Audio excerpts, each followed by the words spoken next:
नमस्ते, नमस्कार। NCERT science class 9 chapter number 5 का पार्ट 2 है। इससे पहले पार्ट 1 में मैं क्वेश्चन नंबर कहाँ तक कराया था? 327 तक एटीपी बताया था, एडिनोसिन ट्राइफॉस्फेट, है ना, कोशिका ऊर्जा ये बताया था। इसके बाद हम 328 से लेकर के देखेंगे चैप्टर 5 आज एंड हो जाएगा। एक चीज मैं और बता दूं कि अगर आपके पास ये पीडीएफ है जिससे आप पढ़ रहे हैं तो इसको खोल करके सामने रखिए और चीजों को जो भी मैं बताऊं उसको नोट भी करिए पॉइंट को, ठीक है, ताकि आप बार बार वीडियो देख के समय बर्बाद ना करना पड़े। जैसे रिवीजन करने की जरूरत पड़ेगी तो क्या करेंगे, फिर वीडियो देखेंगे, कोई मतलब नहीं है। नोट्स इसीलिए आप लिए हैं ना, तो उसमें चीजों को नोट करिए और जब रिवीजन करिए तो उसको आप पढ़िए। अब कुछ लोगों को लग रहा होगा जो नए होंगे कि भाई ये तो नहीं लिए हैं, तो ये आपको पाठशाला विद के ऐप पर एनसीईआरटी साइंस का मास्टर पीडीएफ दे दिया गया है। उस पीडीएफ को आप प्रिंट आउट करा के तैयार करा सकते हैं। एक चीज और बता दूं कि एनसीईआरटी साइंस तो दिया ही था, अब एनसीईआरटी ज्योग्राफी भी आपको 9th और 10th उपलब्ध जो है वो करा दिया हूं, वहीं ऐप पर ये भी मिल जाएगा। दोनों अलग अलग है, दोनों को देख लीजिएगा। साइंस का अलग है और ज्योग्राफी का अलग है। ज्योग्राफी का क्लास साइंस समाप्त होने के बाद शुरू हो सकती है, ठीक है। तो चलिए हम एक एक प्रश्न को देखते हैं। कथन वाले प्रश्न हैं तो थोड़ा सा इस पर ध्यान अच्छे से आकर्षित करना होगा। आइए 328वां प्रश्न, नीचे दिए गए कथनों पर विचार करें। पहला कथन है, माइटोकॉन्ड्रिया की बाहरी झिल्ली छिद्रित होती है। क्या माइटोकॉन्ड्रिया की बाहरी झिल्ली छिद्रित होती है? देखिए पहले तो जान लीजिए कि माइटोकॉन्ड्रिया को powerhouse of the cell कहते हैं। पावर हाउस कहते हैं किसका? सेल का, ठीक है। और इसकी बाहरी झिल्ली जो होती है वो वलित होती है, बट यहाँ क्या लिखा है कि बाहरी झिल्ली छिद्रित होती है, जो कि गलत है। लेकिन इसकी भीतरी झिल्ली जो है वो छिद्रित होती है, बट यहाँ वलित दे दिया है, तो दोनों उल्टा दे दिया है। बाहरी झिल्ली वलित होती है, भीतरी झिल्ली छिद्रित होती है, तो हम कहेंगे कि दोनों कथन दोनों के दोनों जो है वो गलत है। अब आइए 329वां प्रश्न, प्लास्टिड से संबंधित कथनों पर विचार करिए। प्लास्टिड केवल पादप कोशिका में पाया जाता है। जी हाँ, लवक जो है वह केवल और केवल पादप कोशिका में पाया जाता है, जंतु कोशिका में नहीं। यही चीज ये कह रहा है कि प्लास्टिड केवल पादप कोशिका में पाया जाता है, तो कहेंगे हाँ पहला कथन सही है। दूसरा कथन में अगर आए तो प्लास्टिड की जो रचना होती है, बाहरी रचना, यहां पर ध्यान रखिएगा, प्लास्टिड की बाहरी संरचना जो है वह माइटोकॉन्ड्रिया के समान होती है। ये भी बात बिल्कुल सही है। तो प्लास्टिड की रचना यानी कि 1 और 2 दोनों सही। तो आप कहेंगे कि कथन 1 भी सही है और कथन 2 भी सही है, ठीक है। ये जो वलय होता है ना, बाहरी में जो वलय होता है, ये वलय इसको मतलब जो माइटोकॉन्ड्रिया की जो बाहरी झिल्ली में वलय होता है, ये इसको फायदा कराता है। इस वलय में बड़ा जगह होता है, इस वलय में बाहरी जो वलय होता है ये बड़ा रासायनिक क्रियाओं के लिए एक बड़ा क्षेत्र प्रदान करता है एटीपी को, ठीक है। एटीपी को रासायनिक क्रियाओं के लिए एक क्षेत्र प्रदान करता है, तो ये पॉइंट आप नोट करिएगा।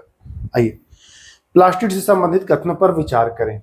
प्लास्टिड की रचना माइटोकॉन्ड्रिया के समान होती है, तो बिल्कुल। चाबी तो कराया, दोनों एक ही प्रश्न आ गया ना, दोनों एक ही प्रश्न आ गया। चलिए 331वां, निम्न कथनों पर विचार करें। माइटोकॉन्ड्रिया की तरह प्लास्टिड में भी अपना डीएनए तथा खुद का राइबोसोम होता है। अभी मैंने बताया कि प्लास्टिड की रचना माइटोकॉन्ड्रिया के समान है, यहां भी बिल्कुल सेम चीज है कि माइटोकॉन्ड्रिया की तरह प्लास्टिड में अपना डीएनए और राइबोसोम होता है। यहां से प्रश्न पूछता है, पहला कथन आप सही कहेंगे, दूसरा कथन ल्यूकोप्लास्ट प्राथमिक प्लास्टिड होता है। जी हाँ, ल्यूकोप्लास्ट जो है वो प्राथमिक प्लास्टिड है। ल्यूकोप्लास्ट में स्टार्च है, तेल है, प्रोटीन भी मिल जाएगा, ये प्राथमिक प्लास्टिड होता है। और माइटोकॉन्ड्रिया की तरह प्लास्टिड में भी अपना डीएनए तथा राइबोसोम होता है। तो यहाँ आप कहेंगे कि यहाँ तो दोनों कथन जो है वो सही हो गया। एक चीज ध्यान रखिएगा, क्वेश्चन एग्जाम में ऐसे भी पूछ सकता है, एग्जाम में पूछेगा कि किसमें अपना खुद का डीएनए और राइबोसोम होगा। आप तो कहेंगे कि ये मास्टर ये तो नहीं पढ़ाए थे, तो देखिए मैं पढ़ाया। माइटोकॉन्ड्रिया की तरह मतलब माइटोकॉन्ड्रिया में तो होता ही है, साथ ही साथ प्लास्टिड में भी होता है अपना डीएनए और राइबोसोम। तो आपसे पूछ सकता है कि इनमें से किसमें, और ऑप्शन दे माइटोकॉन्ड्रिया, तो माइटोकॉन्ड्रिया में होता है। अगर साथ में विकल्प प्लास्टिड रहे तो लगाएंगे दोनों, ठीक है। तो ऐसे पॉइंट को नोट करना होगा। चलिए निम्न कथनों पर विचार करिए, करता हूं विचार। जंतु कोशिका में रसधानी बड़ी होती है। रसधानी जो होती है क्या जंतु कोशिका में बड़ी होती है? वैक्यूल के क्या जंतु कोशिका में बड़ा? अच्छा ये बताइए, सामान्यतः जंतु बड़ा होगा कि पादप, पेड़ पौधा? कहेंगे पेड़ पौधा। तो बस पादप में रसधानी जो होता है वो बड़ा होता है। पादप में रसधानी क्या होता है? बड़ा होता है। जंतु में जो होता है वो छोटा होता है। यहां क्या दे रहा है कि जंतु में बड़ा, तो पहला कथन गलत हो जाएगा। दूसरा कथन देखिए क्या कह रहा है, ध्यान दीजिएगा। आइए, पादप कोशिकाओं की रसधानी कोशिका को स्फीति एवं कठोरता प्रदान करती है। जी हाँ, देखिए एक तो इसमें बड़ा रसधानी होगा और इसमें कोशिका द्रव होगा। क्या होगा? कोशिका द्रव होगा। और ये कोशिका को क्या करता है? स्फीति और कठोरता प्रदान करता है। बड़ा होता है, इसमें कोशिका द्रव होता है और स्फीति और कठोरता प्रदान करता है। तो कहेंगे केवल कथन जो है वो दूसरा सही है, पहला गलत है। अब परीक्षा में आपसे ऐसे भी प्रश्न पूछेगा। कैसे पूछेगा? ध्यान दीजिएगा। पूछेगा पादप कोशिकाओं को स्फीति एवं कठोरता कौन प्रदान करता है? पादप कोशिका को कठोरता एवं स्फीति कौन प्रदान करता है? तो मैं बताया ना, रसधानी। लेकिन अगर क्वेश्चन ऐसे पूछे, जैसा अगला क्वेश्चन है 333वां नंबर, पादप कोशिका को स्फीति एवं कठोरता कौन प्रदान करता है, तो आप तो सीधा लगाएंगे रसधानी। बट आपको ध्यान देना है कि अगर कोशिका भित्ति भी ऑप्शन में रहे तो आप दोनों लगाइएगा। एनसीईआरटी रसधानी दिया है, अन्य स्रोतों में कोशिका भित्ति भी दिया है, ठीक है। तो कोशिका अगर दोनों ऑप्शन में रहे, मैं कंडीशन बता दे रहा हूं, अगर दोनों ऑप्शन में रहे तो लगाना है ए और बी, ऐसे रहे तब। अगर ए और बी न लिखा रहे तब आपको रसधानी लगाना है। अगर रसधानी भी ना रहे तो कोशिका भित्ति लगाना है, ठीक है। तो ये तीनों पॉइंट आपको ध्यान में रखने हैं। आइए, सजीवों की मूलभूत संरचनात्मक इकाई क्या है? तो वो है सेल, ठीक है। कोशिका का सबसे पहले पता किसने लगाया था? कोशिका का पहले पता 1665 में रॉबर्ट हुक ने। किसने? रॉबर्ट हुक ने। ल्यूवेनहॉक ने नहीं, रॉबर्ट ब्राउन ने भी नहीं, रॉबर्ट हुक ने। और ये बिहार दरोगा प्रारंभिक परीक्षा 1799 में पूछा था। ये प्रश्न इजी है, 1665 में, याद रखिएगा। अच्छा है ही। रॉबर्ट हुक ने कोशिका की खोज कब की? तो आप कहेंगे कि 1665, कोई दिक्कत नहीं। लेकिन अगला आए कि जीवित कोशिका का पता किसने लगाया और कब? चलो कोशिका तो 1665 रॉबर्ट हुक, लेकिन जीवित कोशिका वो तो मरा हुआ कोशिका था, कार्क कोशिका था, मधुमक्खी के छत्ते जैसा था, ठीक है। कोशिका भित्ति का भी पता वही लगाया। अगर पूछ दे कि कोशिका भित्ति, तो वही था रॉबर्ट हुक 1665 में।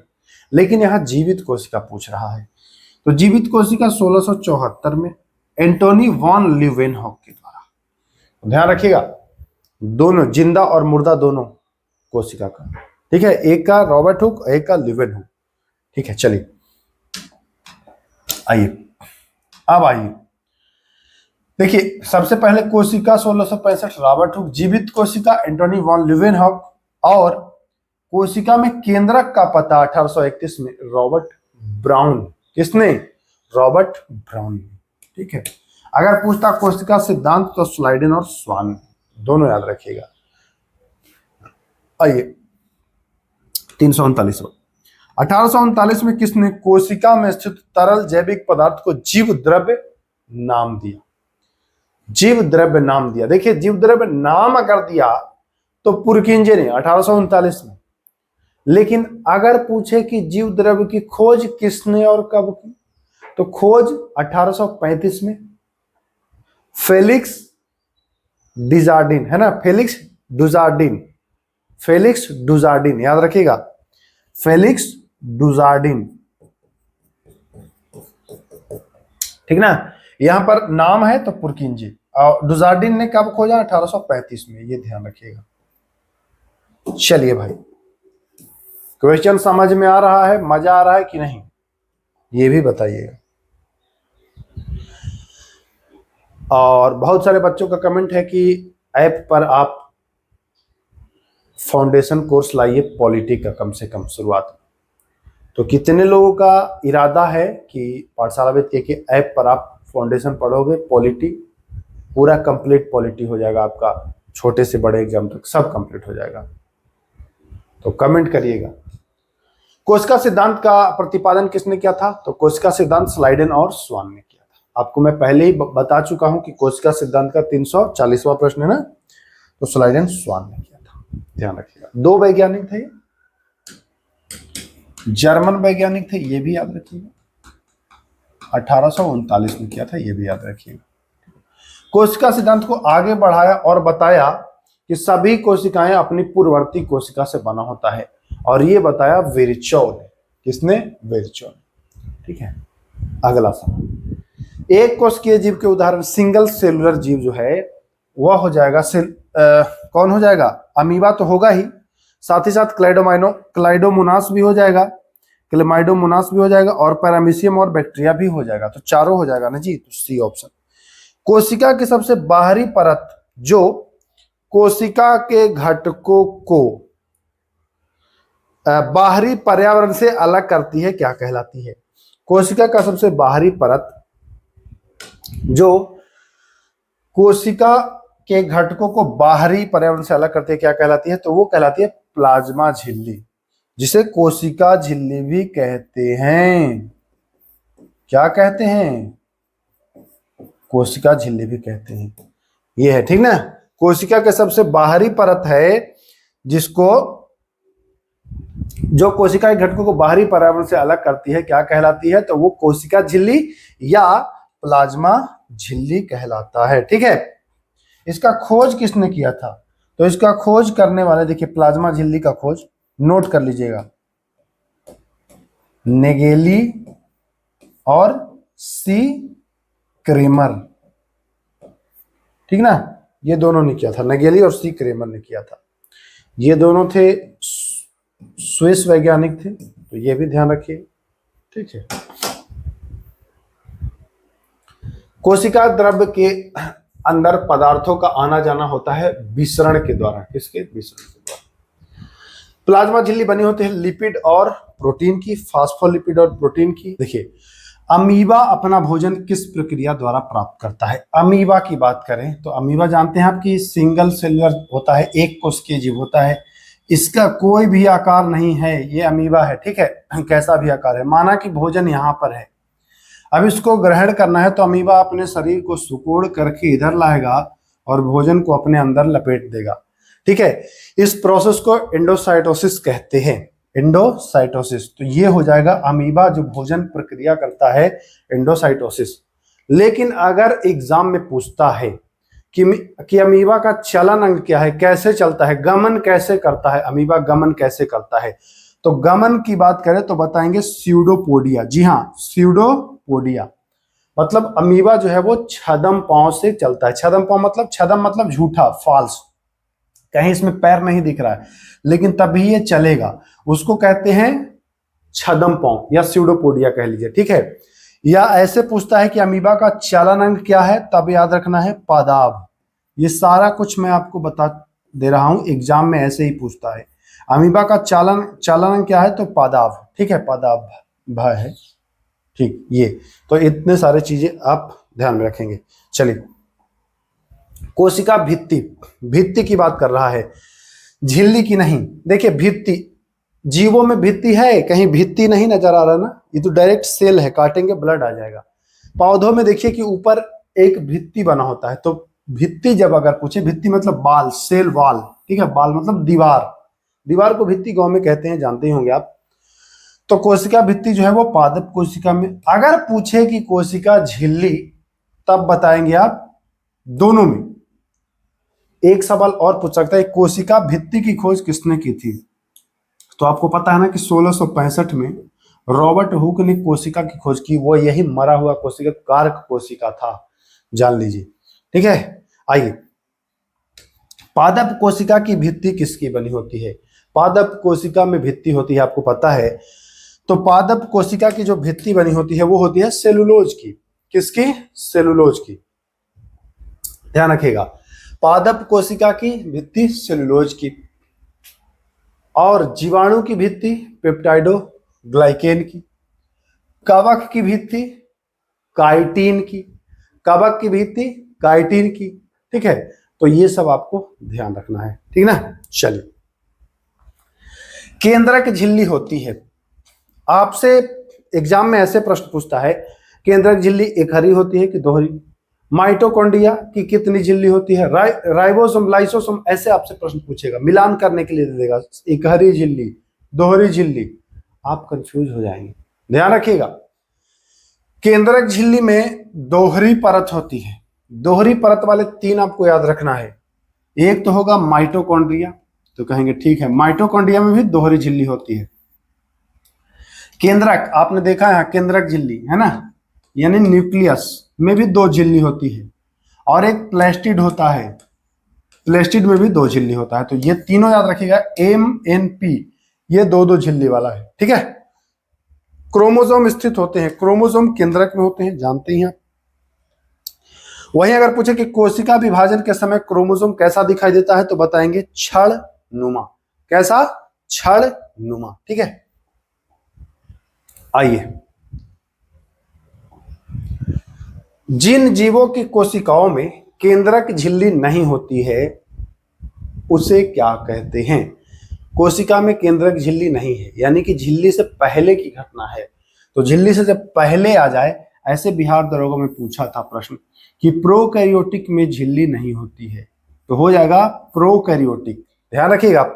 प्रोकैरियोटिक जो है, इसकी केंद्रक झिल्ली नहीं होती है, ये ध्यान रखिएगा। स्पष्ट केंद्रक झिल्ली नहीं होती है, अभाव होता है, ठीक। बहुत अच्छा सवाल बनता है यहाँ, इसमें स्पष्ट केंद्रक झिल्ली नहीं होता है, वो होता है प्रोकैरियोटिक। और जिसमें झिल्ली होता है वो हो जाएगा यूकैरियोटिक, तो ध्यान रखिएगा। आइए,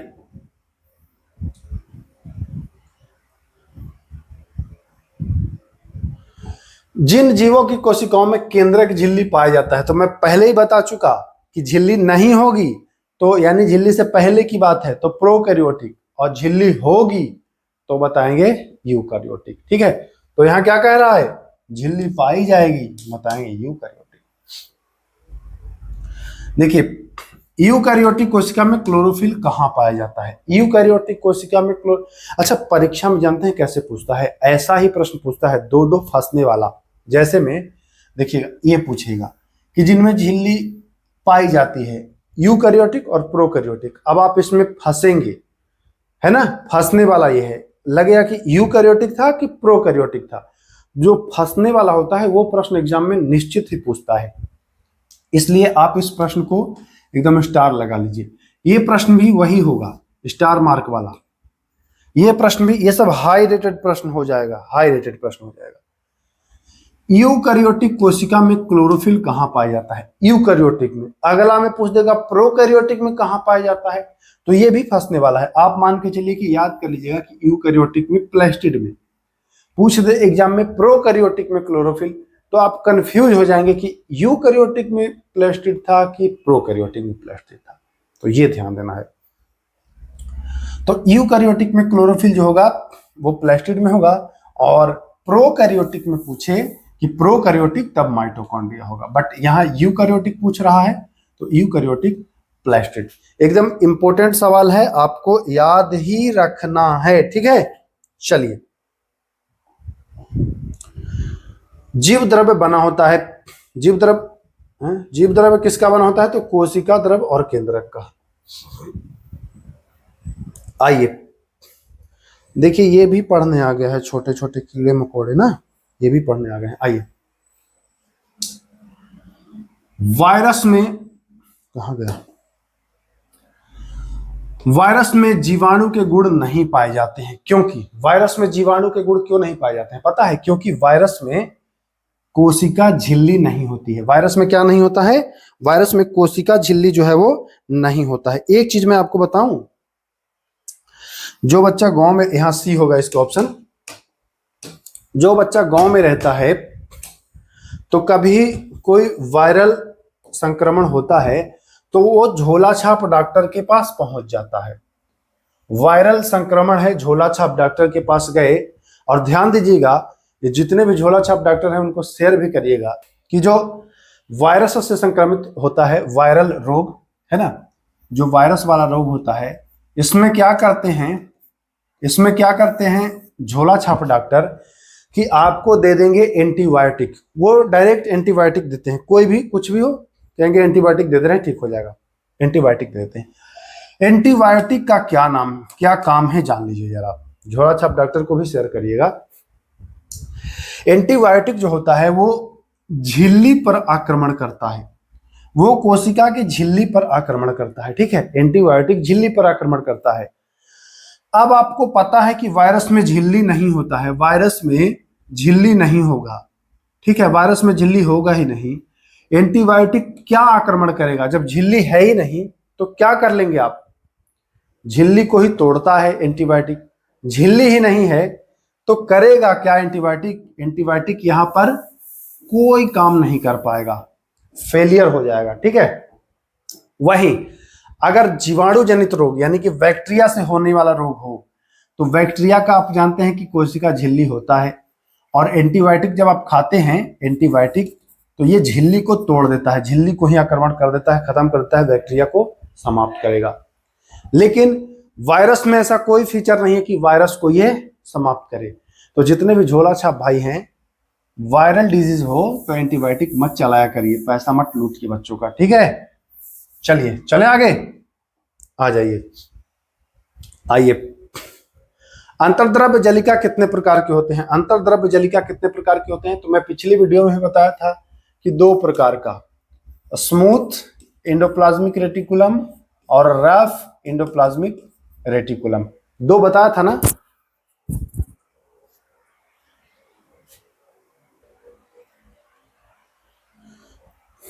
आ जाइए अगला प्रश्न, अंतर्द्रव्य जलिका कितने प्रकार का होता है? 1 मिनट।